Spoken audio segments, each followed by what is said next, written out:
Pierre's got a piece up on The Athletic or at The Athletic detailing, I guess, 18 years of pain, confusion, almost statistical oddities that have gone into this, right, Pierre? Like, what did you learn? You were talking with a lot of people throughout the game, connected to the Leafs, not so connected to the Leafs. And what did you learn, and what will people learn when they read about, what's been happening here for the last 18 years? Needless to say, there are a lot of comments underneath my story on the Athletic website. Yes, not shocking. Seem to have hit a nerve in Leaf Nation, although ironically, to read the piece, you see that I eventually get to the point where I believe this is, in fact, the year they will snap their drought as far as not winning a playoff series. But,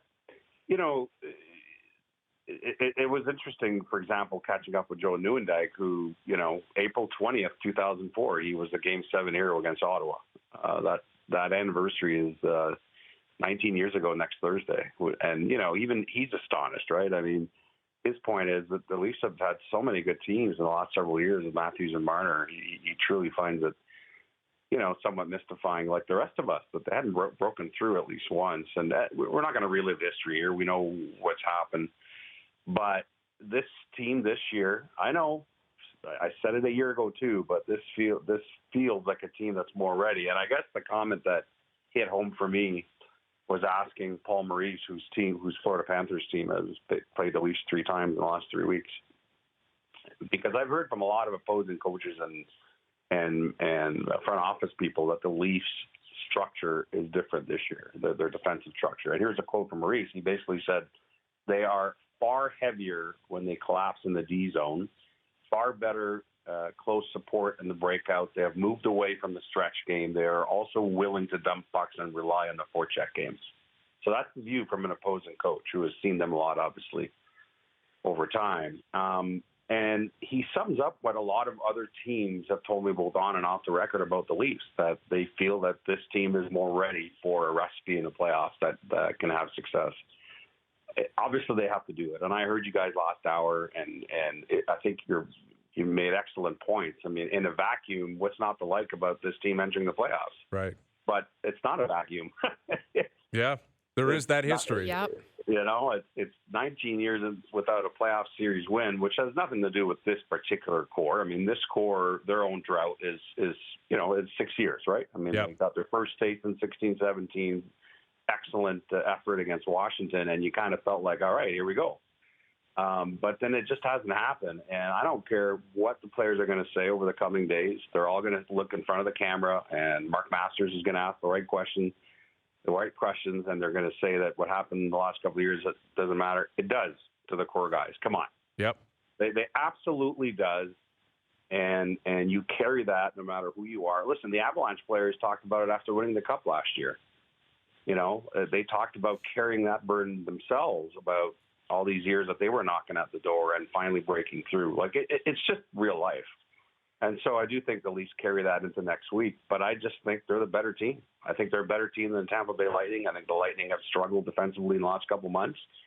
And all things being equal, and of course, Andrei Vasilevsky can make things not equal, but all things being equal, I do think the Leafs win that series. Yeah, you're not alone in that. It does seem like a lot of people are sharing the same view, Pierre. And I've said for so many times, so many years, I think they're going to win, and then they don't find a way to win. So ultimately, the prediction, I guess, doesn't really matter at this point. But it does seem like it's a multi-layered question where you can focus on the Leafs and what they're about. And I agree with everything you just said in terms of, and what Maurice has been saying and others have been saying, in terms of the way they're built, top to bottom. I think Samsonov's been very good in net. I think Keefe is ready for the moment. As a coach, I think he's worked a lot of different angles to make sure that he knows exactly what he needs to know about his team. So I expect him to show up, good effort, et cetera, et cetera. Then you look at Tampa and what you just pointed to at the end, and that isn't really coming up enough out of respect to them, and they deserve the respect. But how difficult it is to get back on the horse for a fourth year. Like how tough it is 4 times to open the Stanley Cup playoffs and be ready to rock. Like, it's just, his history would suggest taking the opponent out of it, just simply looking at Tampa, they are going to have a very difficult time to find life 4 times out of 7 over the next 2 weeks. Yeah.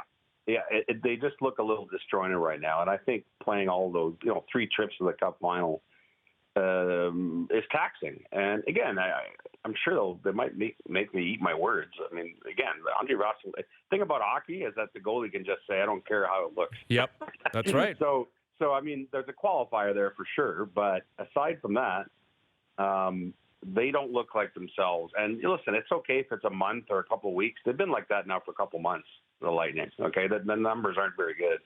And they're also not deep. I mean, every year they take a hit with the cap. You want to talk about, stories that have been undersold. Andre Palat was a big loss last summer. That guy was a playoff monster for them again last year. The guy, all he does is score big goals. And they couldn't afford him, of course, the cap. And they've had to sign most of their core guys. He's gone to New Jersey. But every time you lose a guy like that, you don't, Tanner Jeannot is not replacing Andre Palat. Come on. So that's hurt them too, because I think this is probably the most top-heavy I remember Tampa being during this amazing run. And it is an amazing run. I mean, it really is. Yes. But I think they have to rely now on too many of the same guys compared to, think about a couple of years ago when their third line carried them to a Cup. I don't see that happening with They don't have this the team. same depth.